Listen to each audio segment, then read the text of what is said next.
एक समय की बात है, एक समृद्ध राज्य में एक बुद्धिमान और न्यायप्रिय राजा रहता। एक दिन उसने अपने सभी पंडितों और मंत्रियों को दरबार में बुलाया। राजा ने उन्हें एक चुनौती दी। राजा ने कहा, मुझे बताओ, ऐसा कौन सा कुआं है जिसमें यदि कोई गिर जाए तो वह कभी बाहर नहीं आ सकता। मंत्रियों और पंडितों ने इस प्रश्न को सुनकर आश्चर्यचकित हो गए। वे आपस में चर्चा करते रहे, लेकिन कोई भी ऐसा उत्तर नहीं ढूंढ पाया जो राजा को संतुष्ट कर सके। इस पहेली को हल करने के लिए राजा ने उन्हें उत्तर की खोज के लिए राज्य भर में भेजा। दिन हफ्तों में बदल गए और मंत्री राज्य भर में फैल गए। ऋषियों से परामर्श किया, प्राचीन ग्रंथों का अध्ययन किया और दूर दराज के स्थानों का दौरा किया, लेकिन कोई भी सही उत्तर नहीं ढूंढ सका। एक दिन राज पंडित, जो सबसे बुद्धिमान और मुख्य पंडित था, एक सुदूर जंगल से लौट रहा था। वह थका हुआ और निराश था। उसने हर जगह उत्तर की खोज की थी, लेकिन कोई भी उत्तर उपयुक्त नहीं लगा। उसने देखा कि एक चरवाहा अपने भेड़ों की देखभाल कर रहा है।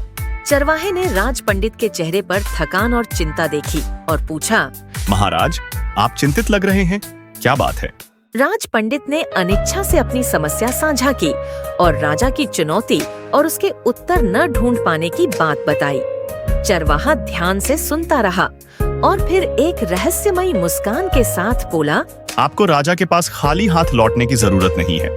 मेरे पास पारस पत्थर है जो जिस भी चीज को छूता है उसे सोने में बदल देता है, लेकिन मैं इसे आपको तभी दूंगा जब आप मेरे शिष्य बनेंगे। राज पंडित चौंक गया। पहले तो वह एक साधारण चरवाहे का शिष्य बनने के विचार से अपमानित हुआ, लेकिन पारस पत्थर का आकर्षण बहुत अधिक था। राजा के पास ऐसी अमूल्य वस्तु के साथ लौटने का विचार उसके विवेक पर हावी हो गया और लालच ने उसके दिल में जड़ें जमा ली। राज पंडित ने सहमति जताई। ठीक है, अगर तुम मुझे पारस पत्थर दोगे तो मैं तुम्हारा शिष्य बन जाऊंगा। चरवाहा राज पंडित को जंगल में और गहराई में ले गया। वे एक ऊंचे पेड़ के पास पहुँचे जिसकी शाखाएं घनी थीं।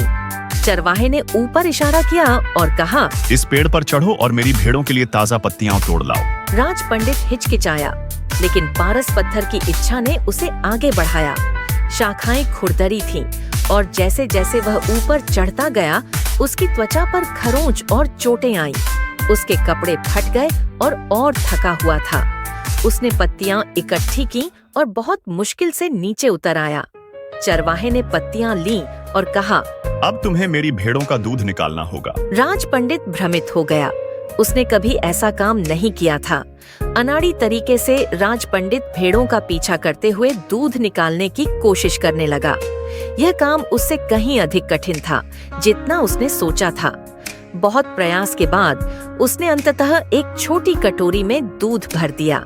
चरवाहे ने कटोरी ली और कहा, पहले मैं पीऊंगा, फिर जो बचा हुआ दूध होगा वह तुम्हें उस कटोरी से पीना होगा जिससे मेरे कुत्ते पीते हैं। राज पंडित का गर्व आहत हुआ, लेकिन पारस पत्थर की लालसा उससे अधिक थी।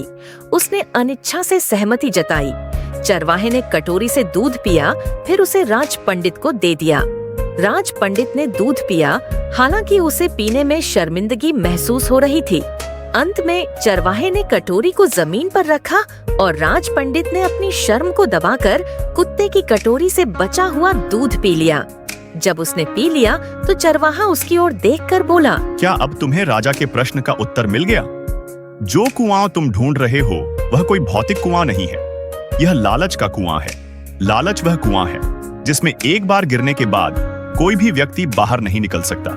तुम जो शिक्षित और बुद्धिमान हो, पारस पत्थर की लालच में अपने आत्मसम्मान, गरिमा और सम्मान को खोने के लिए तैयार हो गए। तुमने सोने के वादे के लिए खुद को नीचा कर लिया और ऐसा करते हुए तुम लालच के कुएं में गिर गए। तुमने मेरी आंखें खोल दी।